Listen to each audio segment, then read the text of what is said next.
Hey guys, how are you all. आज हम CS executive वाले बच्चों के लिए बात करेंगे। जैसे आप लोगों को पता है गाइस, अभी सीएस एग्जीक्यूटिव का रिजल्ट आया और passing percentage was very low. जो भी 25 तारीख को रिजल्ट आया उसके अंदर परसेंटेज क्या थी?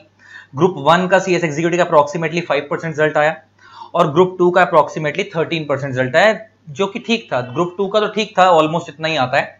नॉर्मली रिजल्ट 9-10% के आसपास आता है, और लेकिन जो ग्रुप 1 का था 5%, वो बड़ा अनएक्सपेक्टेड था। तो बहुत सारे बच्चे ना परेशान हो गए, फ्रस्ट्रेट हो गए।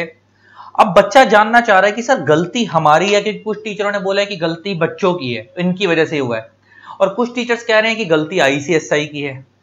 अब मैं तुम्हें बताता हूं कि गलती किसकी है किसकी नहीं, और इसका सोल्यूशन क्या, तुम्हें क्या करना चाहिए उसके बारे में बात करेंगे। देखो, मैं ना यहां पे ना 3 कैटेगरी के बच्चे के बारे में बात करता हूं।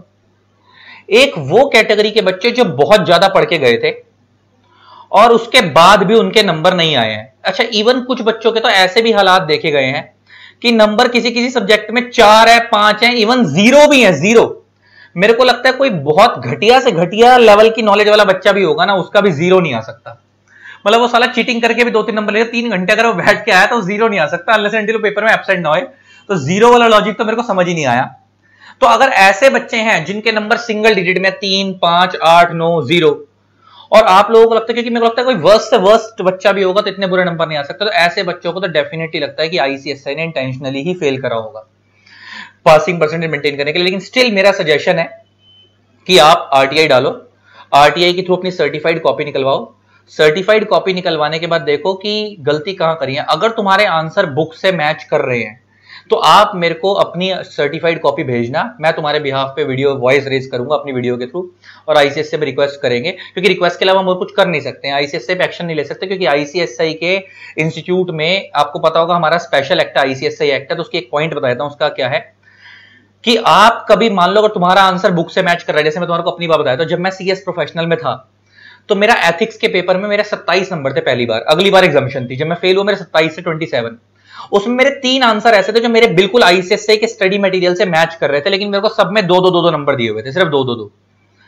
लेकिन मैं स्टिल चैलेंज नहीं कर पाया। उसका रीजन है कि आईसीएसई की पॉलिसी ये कहती है कि अगर आपके आंसर मैच भी कर रहे हैं, लेकिन अगर आपको मार्क्स अलॉट हुए हैं तो आप उसे चैलेंज नहीं कर सकते।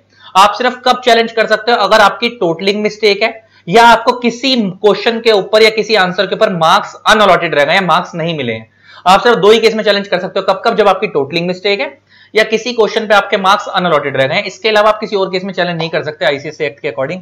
तो उसकी वजह से मैं कर नहीं पाया, उस टाइम पे एप्लीकेशन लगा नहीं पाया।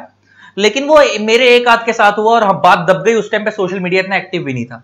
लेकिन अब ऐसा बहुत सारे बच्चों के साथ हुआ। आजकल आपके साथ टीचर भी सपोर्ट में है, बहुत कुछ है। तो अब हो सकता है कि आपकी वॉइस रेस करे तो क्या पता आपको कुछ एज मिल जाए। सीए में भी ऐसा हुआ था, लेकिन उनको एज मिल गया था, लेकिन सबको नहीं मिला था, उधर भी कुछ ही लोगों को मिला था। तो हो सकता है कि कुछ बेनिफिट मिल जाए आप लोगों को। तो ऐसे बच्चे जिनको पता था कि वो पास हो जाएंगे, लेकिन मार्क्स कम आया, सिंगल डिजिट में आया, 0 आया, आप लोग जरूर आरटीआई डालो। लेकिन रिजल्ट का वेट मत करना, आप लोग अपने नेक्स्ट अटेम्प्ट की तैयारी चालू कर दो। मेहनत कभी बेकार नहीं आती। अगर आरटीआई डालने के बाद इफेक्ट हुआ और आप पास हो गए तो बहुत बढ़िया, अगर नहीं हुए तो आप तैयारी तो कर ही रहे थे, आपका टाइम वेस्ट नहीं होगा। दूसरे वो कैटेगरी वाले बच्चे जो खुद ही नहीं पढ़े थे। बहुत सारे बच्चे इधर मार्केट में ऐसे हैं जो 200, 300 पेज की बुकें पढ़ के जाते हैं, शॉर्ट नोट्स पढ़ के जाते हैं टीचरों के, और फिर वो एक्सपेक्ट कर रहे हैं कि वो कंप्लीट ऐसे पेपर में पास हो जाएंगे। आईसीएसई का स्टडी मटेरियल 1000 पेज का है। तो बहुत सारे बच्चे अगर ऐसे टीचरों से पढ़े और ऐसे हालात है, तो बेटा वो तो आप अपनी गलती से फेल हुए और आपके टीचरों की गलती से फेल हुए हो। तो आप लोग ब्लेम मत करो, आप लोग तो अभी से तैयारी करना चालू कर दो, आप लोगों के लिए बेटर है ना। फिर तीसरे कैटेगरी वाले वो बच्चे आते हैं जिनको लगता है कि सर हमारे मार्क्स सिंगल डिजिट में नहीं है, हमारे मार्क्स ठीक ठाक हैं, लेकिन हमें उम्मीद थी कि हम पास हो जाएंगे। तो आप लोगों को मैं ये सजेस्ट करूंगा कि आप आरटीआई डाल दो और आप सर्टिफाइड कॉपी निकलवा कर देखो कि गलती कहां हुई है। देखो, सर्टिफाइड कॉपी निकलवाने का फायदा क्या होता है? सर्टिफाइड कॉपी हम कभी भी इसलिए नहीं निकलवाते कि भाई सर्टिफाइड कॉपी निकलवाएंगे तो हम पास हो जाएंगे। नहीं, पास हो गए, हमने एक्शन लिया, हमने मेल डाली, कुछ क्या पता किस्मत साथ दे गई, टीचरों ने वीडियो बनाई, सपोर्ट करा, क्या पता साथ दे जाए तो बहुत बढ़िया। लेकिन अगर भगवान ना करे कोई ऊंच नीच हो भी जाती है अगर सर्टिफाइड कॉपी निकलवाने के बाद, मतलब इन द सेंस, तो आप फेल तो पहले से हो ही हो, उसमें कुछ नुकसान तो है नहीं।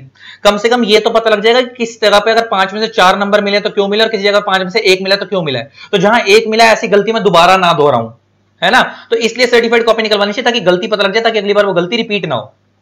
तो मैंने 3 कैटेगरी के बच्चों की बात करी। अगर आपको पहले से पता था फेल हो गए तो बेटा आप इस ह्यू एंड क्राई में, इन फालतू के चक्करों में मत पड़ो।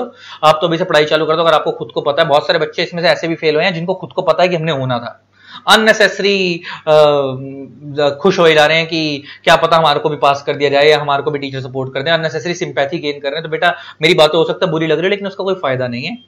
आप लोग पढ़ाई चालू करो, अब दिसंबर की तैयारी करो।